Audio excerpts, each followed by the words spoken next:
नमस्कार भावांनो, आज चालू असलेल्या मौजे इत्ताडे मैदानामध्ये बकासूरचा पैरा कोण असणार आहे? टॉपचाच पैरा आणि टॉपचीच शर्यत होण्याची शक्यता आहे असं समजतोय. पैरा तर सांगतोच, पण शर्यत कोणाविरोधात लागणार आहे ते सांगणार आहे. तर भावांनो, अभिनंदन सर्वप्रथम 4 गाड्यांचं. 4 गाड्या म्हणजे कोणत्या? भुंगा, सैराट, एलियन, मेहरबान. काय गाड्या पळाला! एकदम काटाकीर लढतीमध्ये भुंगाने बाजी मारली, परंतु एलियन आणि मेहरबानने देखील चांगलीच गाडी पळाली. ही एलियनचं आभार मानावं तेवढं कमीच आहे, कारण की पब्लिकनं पळणं खाऊ नये. पब्लिकनं चांगलाच पळालं एलियन. मेहरबान होता आतून. आणि भुंगाचं जर बोलावं तर ती टॉपचीच जोडी. त्या जोडीला पराभूत करणं म्हणजे सध्या मुश्किल काम आहे, पण ते काम मेहरबान एलियन करणार होता. पण थोडक्यात भुंगा सैराट विजयी झाले.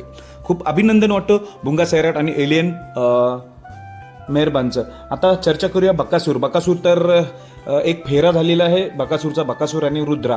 पण आता शर्यत कधी? तर समजतोय मला बकासूरचा पैरा असणार आहे, तो म्हणजे घोटचा सर्जा. बकासूर घोट सर्जा ही जोडी पळणार आहे असं समजतोय. आणि विरोधात गाडी असणार आहे ती म्हणजे भुंगा आणि सैराट. तर मला वाटतं 6 किंवा 7 वाजता ही शर्यत होण्याची शक्यता आहे. बकासूर घोट सर्जा विरुद्ध भुंगा सैराट असं समजतोय. मी एक अंदाज सांगितलाय, पण बकासूरचा पैरा घोट सर्जा एवढं निश्चित. शर्यत कोणाविरोधात ते अजून समजलेलं नाही, पण चर्चा येते सोशल मीडियाच्या माध्यमातून की बकासूर घोट सर्जा विरुद्ध भुंगा सैराट होण्याची दाट शक्यता आहे. बेस्ट ऑफ लक मौजे इत्ताडे मैदानात. धन्यवाद.